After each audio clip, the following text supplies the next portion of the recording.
Well, hey everyone, it's Marcus and welcome to more chatting in my jungle room. I'm heading over to Victoria today where I'm speaking to an Australian music artist who's kicking some serious butt at the moment. Please, everyone, welcome Kathleen Halloran. Kathleen, how are you? Hello.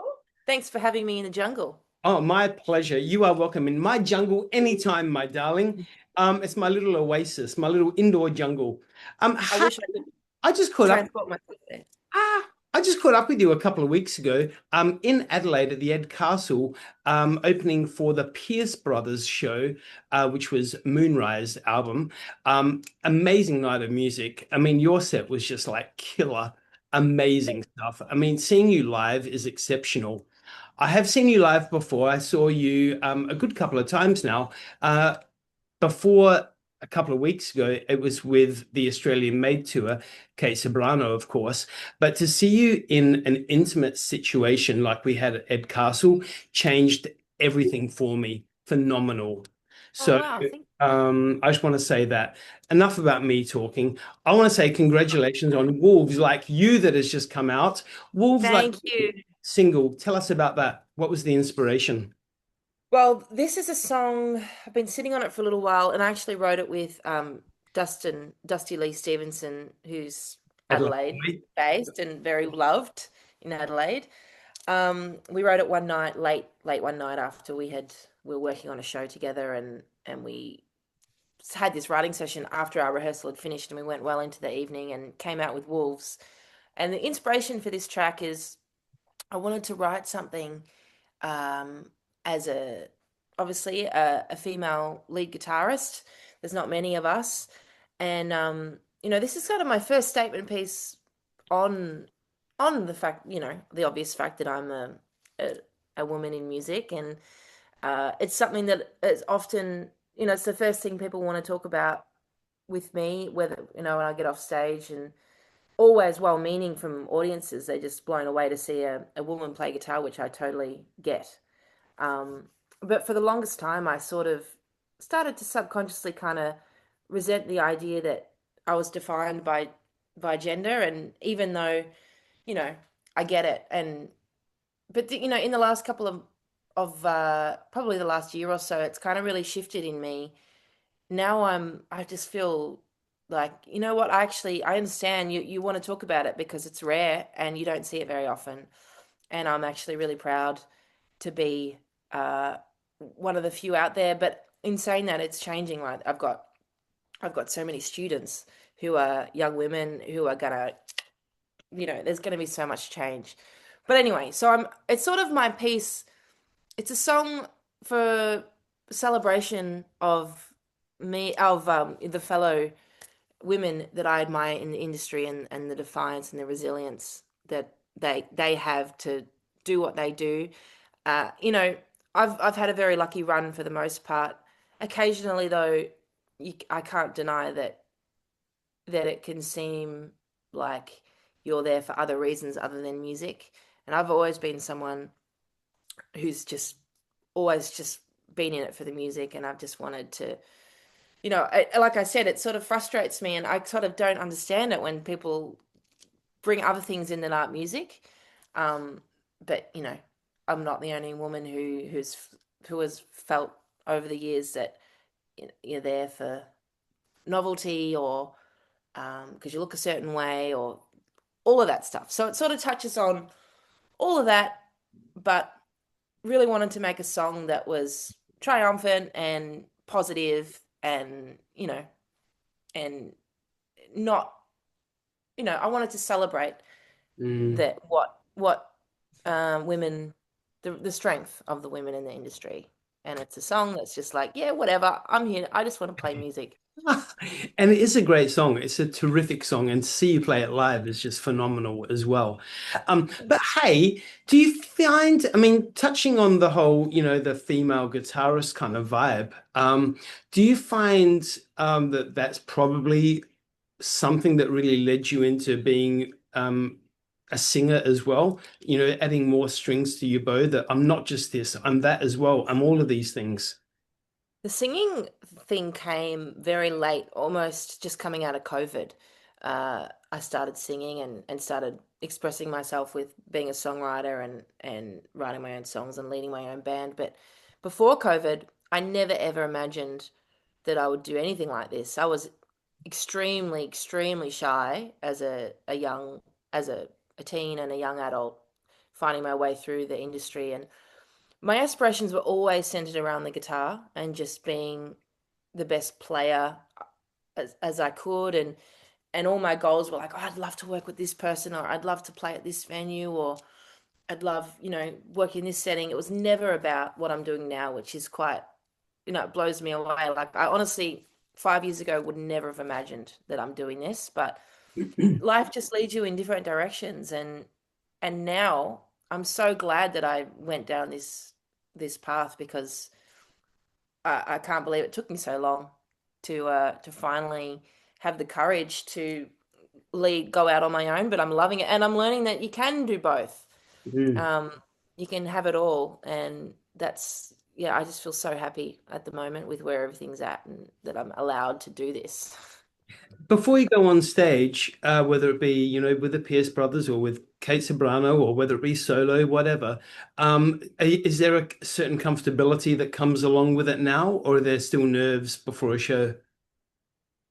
It's nerves, yeah, especially now that I'm doing my own thing. But before that, you sort of get to a level where it's more excitement rather than nerves. Like, you sort of have the faith. You've done it enough times to know that you're in control of what's going to go down.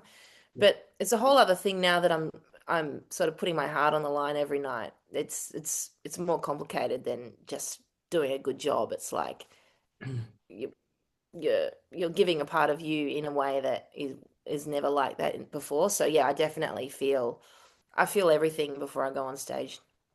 Mm. I'm gonna call out one thing.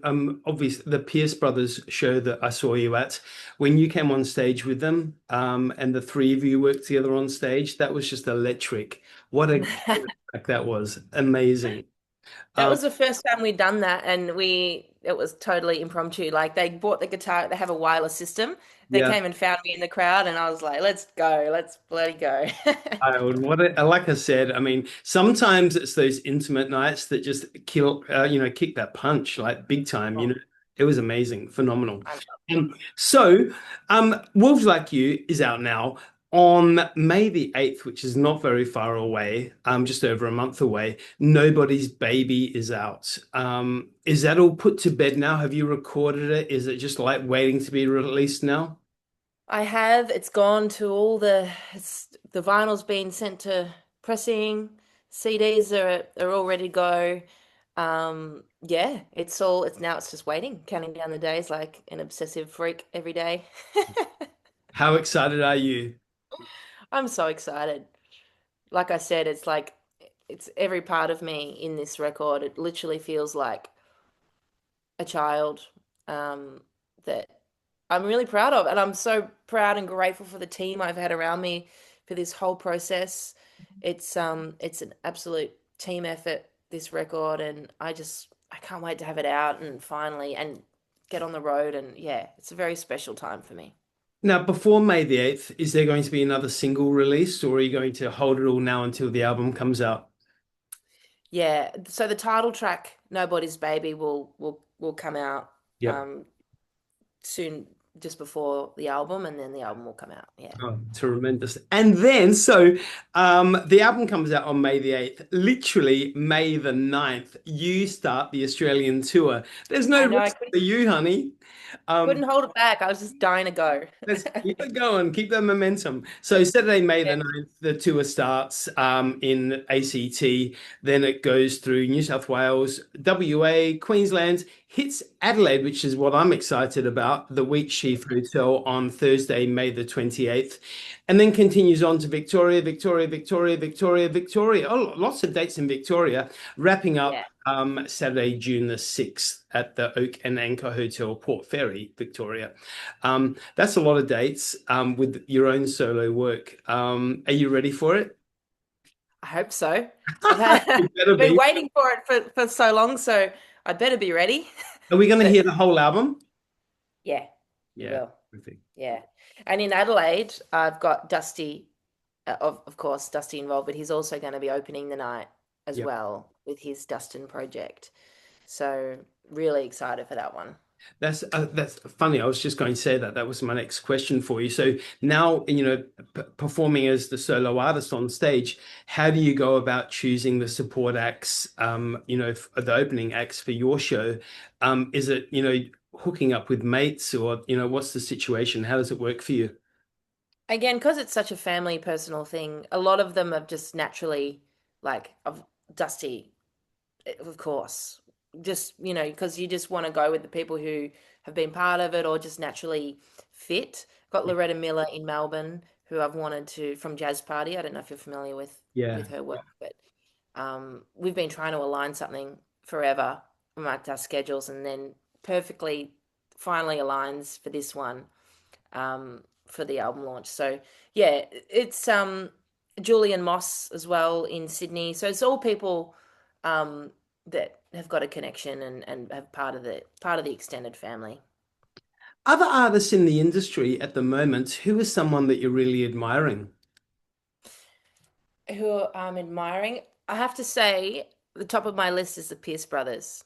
Mm, I I really look up to them in every. I just think the way that they run, they do so much behind the scenes to make it all work, and they're just nailing it. Like they work so hard. They're lovely people. They're like, and being on the road with them as well, you see, it's no, it's not a surprise to see their it's family. It's like everyone matters, and everyone is invested beyond money. It's just like everyone's got their roles and the way they go about achieving their goals, and they're constantly kicking goals. yeah. um, Really inspires me. They're really, yeah, and they're so generous as well. Like Pat and I grab coffee often, and he just shares everything he's learning, because obviously we're all learning so much every day, trying to learn how to be this, but try to be that, and he just shares it all. He's so generous with his knowledge. He just wants everyone to win, and I really love those boys, and I worship them. They do really treat everyone with kindness, as you do as well. Now, I Thank bought the album Moonrise on vinyl at that particular gig, and I have been thrashing it. It's going to be you. pretty much worn out by the time that you get to Adelaide, so I'm going to be needing to buy your album because the Pierce Brothers one's Right. going to be ruined. Holy Well, moly. Hey, so tell me about you as an artist. Like when you finish doing the album, obviously the tour is going to happen. Are you instantly already starting to think about what the next album could be and looking at inspiration for writing new songs and all that? Is that how you work? yeah, it's funny. Until I get this one out, nothing else. I'm just so focused on this one. So I haven't moved on to what's next yet, because I want to be totally in this. And the way it's worked out for me thus far is just like on the on the river floating down, things just reveal themselves, and the next step just presents itself, and then I just get on that boat. So I'm not much of a long-term planner. I'm in the moment. So, and when it comes, it'll come. So inspiration hasn't struck yet for what's next. I want to live through this first, if that makes sense. That totally makes sense. And you know what? Maybe this is where the inspiration comes from, this moment that you're about to have with the new album release and the tour, the stories that you pick up along the way. I reckon. Fun times. Woo! Okay, right. So you're in Adelaide, right? The gig's over. We have a good couple of drinks. We end up at La Sing, which is a karaoke bar in Adelaide. It's 1 o'clock in the morning. We're all a bit drunky pants. What is your favorite go-to karaoke song? Oh, Jesus, you put me on the spot I there. know, I know. Karaoke song. Do you know I've never done karaoke Well, this ever? is a life-changing moment for you now. Oh, what will I sing? Oh, Jesus. Let's go with Pash by Kate Sobrano. There we go. Hash. Done. Hash. Let me help you. Or maybe maybe brave. Okay. I love I'll give that. brave. I love that. Yeah. Um, Holy moly, Kathleen Halloran. Like I said, everybody, Wolves Like You is out already. Nobody's Baby is out May the 8th. The tour kicks off May the 9th. And all tickets be purchased through the website, which I'll put the link for in this post. Kathleen Halloran, what an absolute joy chatting with you. I love our catch-ups, and I wish you all the best and much success with all of the music that you're doing now and in the future. And I'm going to be Thank there for the ride. thank you so much for the support and for having me back in your jungle and for all the love. Really I know this appreciate is our second interview now, second it. of Yeah. many. Thank you. Kathleen Halloran, thank you so much. You have a great day. Thank Bye. you. Bye.